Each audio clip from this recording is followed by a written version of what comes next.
Well, hello and welcome to another episode of Learning Together. This is a series of interviews that we do with staff members throughout the Windsor Essex Catholic District School Board. And it's an opportunity for us to shine a spotlight on the people who are doing some very creative and ingenious things when it comes to supporting their students in a virtual environment as schools remain closed due to the COVID-19 pandemic. And today on the line with us, we have Sister Teresa Sroka. Sister Teresa is an SKN Grade 1 teacher at Immaculate Conception Catholic Elementary School, and she is also a nun in the Order of Ursuline Sister from Agonizing Heart of Jesus. So good morning, Sister Teresa, and thanks for being here today. Good morning, everybody. Good morning. It's good to have you. So just before we start, something, kind of an interesting acknowledgement and observation, I suppose, is that, once upon a time in Catholic schools, we had a lot of nuns who were teachers, and you're a nun and a teacher here with us. It's a little bit unusual these days, and we don't have as many nuns as we used to. Can you just tell us a little bit about, your background and how you came to teaching? Yes, I came to Canada in 1985, so it's quite a long time ago. And I started to teach at a Catholic board here in Windsor in 1997. So I am happy to be in this board, and it gave me the opportunity to engage with teaching, because our mother founder, St. Ursula Leduchowska, she's a new saint who was canonized 17 years ago. So she was into education. She wanted our congregation to be in the education. So I am very happy that I am involved in teaching, because this is our charism of our congregation. Mm-hmm. Well, good on you for being here, and again, thanks for joining us.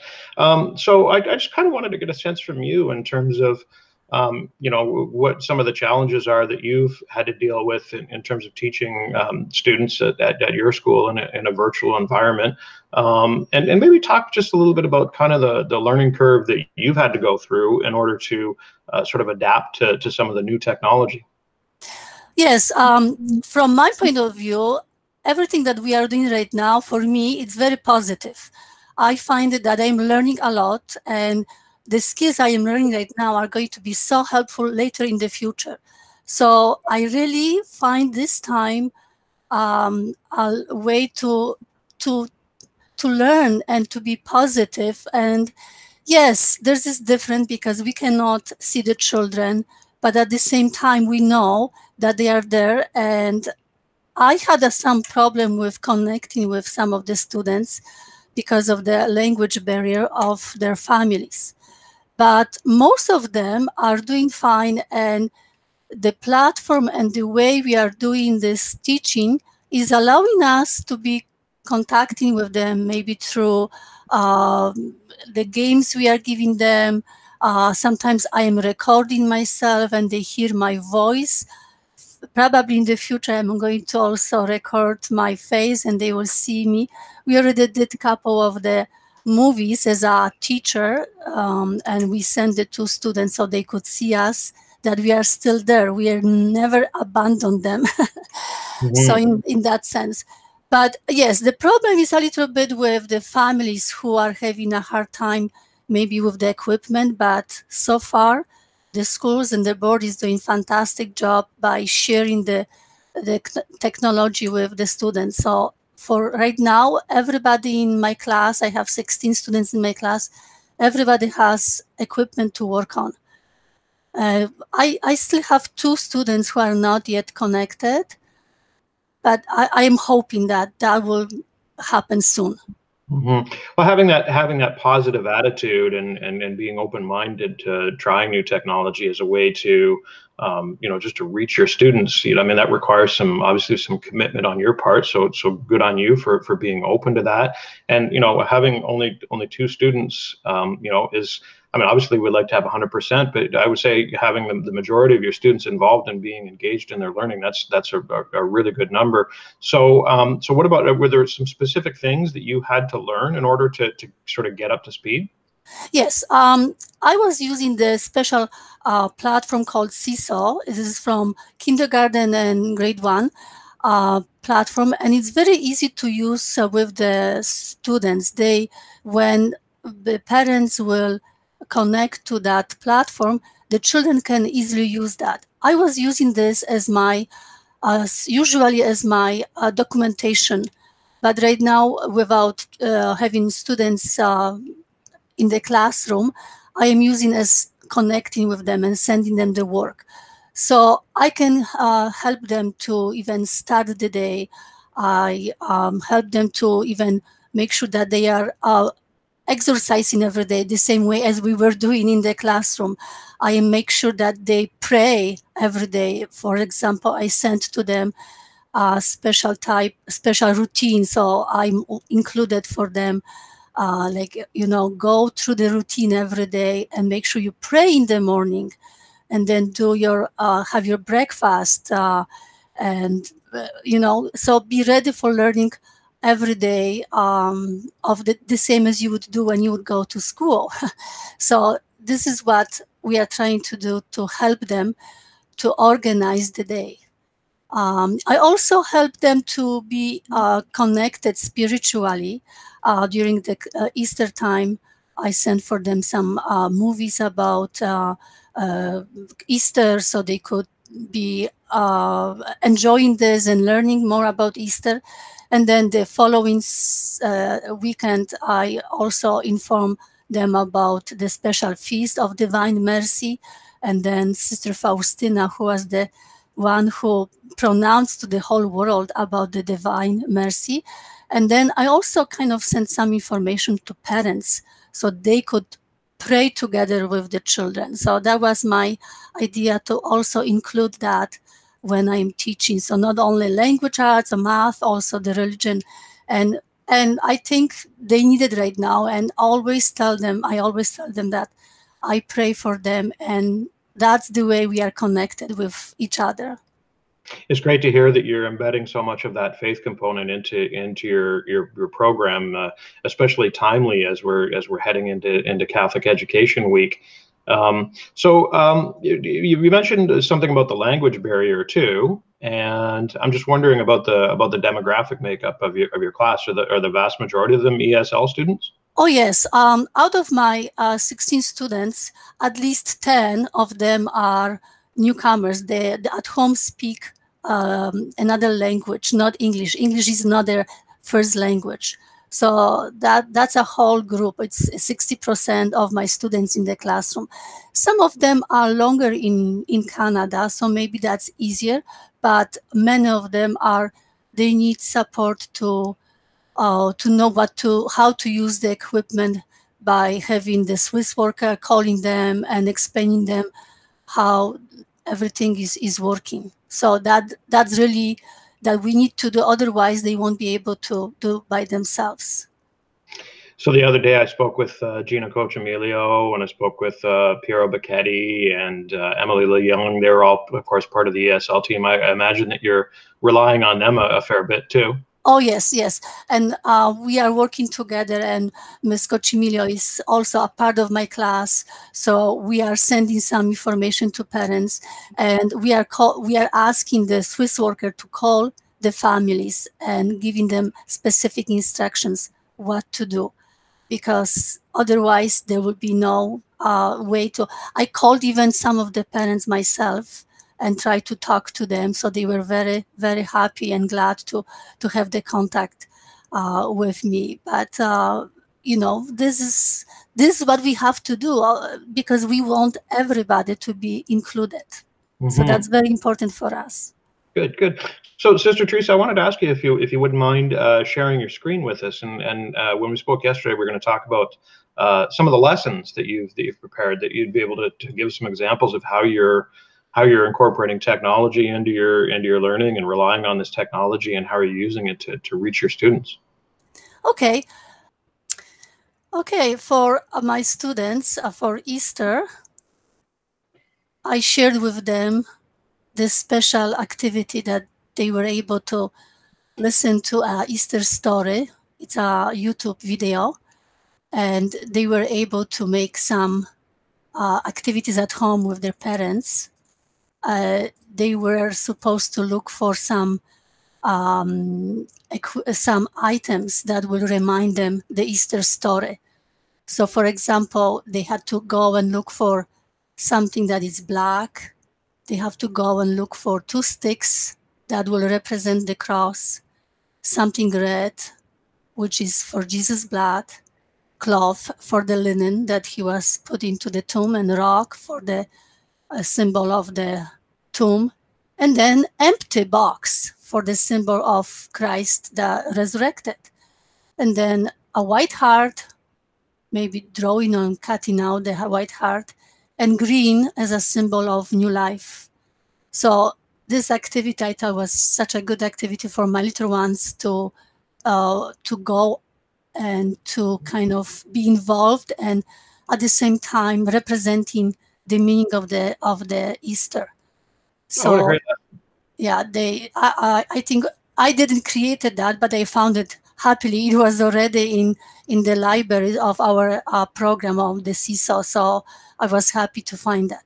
Okay. And then the other one was about Jesus' story. It was Good Friday. I think the order was different. I think I sent that first before the Easter weekend, and then I said to the kids, watch the following movies later on. So it was the story of Easter, but focusing on the Good Friday. So they had that story, and here the children were able to I need to open that. The children were able to put the pictures into right order. So they had to start from the Palm Sunday. They had to put the right pictures into the right spots. Palm Sunday, and then Jesus is praying with in the garden. Then he has the supper with his friends, with the apostles. Then he carries the cross, and then he dies on the cross, and then on Easter Sunday he is resurrected. So here's a simple activity for my students that they were able to kind of go over the symbols of Easter. So I was kind of in the short form, right? And then after Easter, I asked my friends in the class to start the day, and I wanted them to include morning prayer. So I said to them, this is how your everyday routine should look like. So make sure that you say your morning prayer, eat your breakfast, get your stuff ready, and then do your learning. I just wanted this to be as simple as that for my friends. And of course, it will also help their parents, to see that, this is kind of expected from them. The following week, we had the Divine Mercy weekend. So I was sharing with my students the story of Sister Faustina. And I also found a nice video about her life. I think it was 10-15 minutes video. And then they were able to decorate Divine Mercy picture here. So they were able to use some of the tools in my program, the Seesaw, and they could decorate the picture of Divine Mercy. Mm-hmm. So many of them sent it to me, nicely done job. So I was very glad that they were using this and doing this activity. And I also, on that weekend, I sent it to my parents, like information about Divine Mercy. So they were able to, I said to the parents, this is actually the YouTube for the parents, but it's such a nicely presented for people, for adults, so they could use it. And I attached with that video, I'm trying to open that,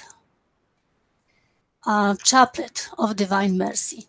So the parents were able to say the prayer with their children. I'm not sure why it's not opening right now, but this is the chaplet that they were able to, here. So they had, they were able to go for each step and pray the Divine Mercy on that day. And I'm glad that this coming week we're going to celebrate the Education Week. So I'm already thinking about sending some more stuff to my students and involving them in daily prayer, and maybe asking them to also make their own prayer and post it. So I'm really happy that those things are taking place, because it will help people to feel connected and knowing that they are have support. And in such a difficult time, prayer and spiritual life and faith is so important. That's excellent material, Sister Teresa. That's amazing. So, what kind of response have you been getting from the students and their parents? Have they've been engaged? Are they participating in all these activities? Yes, they are participating, and they are very glad to hear my voice. I am many times taping myself and sending them instructions, and then as a response, I get from them they are recording themselves and talking to me. And many times we are exchanging the information that I miss you, but we are always for each other there. And I am always open if they have any questions, and if they want anything, and I always tell them that I keep them in my prayers all the time. And yes, I'm spending lots of time on the computer, but at the same time, all the extra time when I was maybe traveling to school or getting ready for school, right now the extra time is spent in our chapel with sisters, and I'm praying by myself. So I really have extra time right now. And when I say to them, I do pray for you, I am praying, because I am able right now. I don't have to go anywhere. So that's the positive for me, and I find it that gives me peace.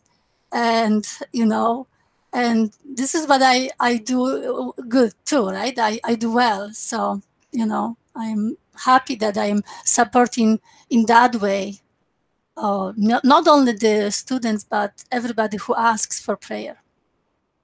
Well, what a great way, what a great message to start off Catholic Education Week. You've got such a positive, refreshing attitude, and it must be infectious. I know it's come through to me, and I'm sure it really comes through to your students. So Sister Teresa, thanks so much for being here today, for being an open-minded person who's willing to go the extra mile and learn what you needed to learn in order to support your students. Your commitment is very obvious. So again, thanks for being here today, and keep up the great work. Thank you so much, and thank you so much, and I hope everybody is going to have a positive experience. After all, we are all going to appreciate everything that we had things for granted before. Everything will be so much appreciated. And I'm really eager to come back to school, and then with joy meet the people that I could not for this time, like at least physically, but spiritually, I was with everybody. Thank you so much also. Thanks. All right. Thanks so much, Sister Teresa. Bye-bye. Bye-bye.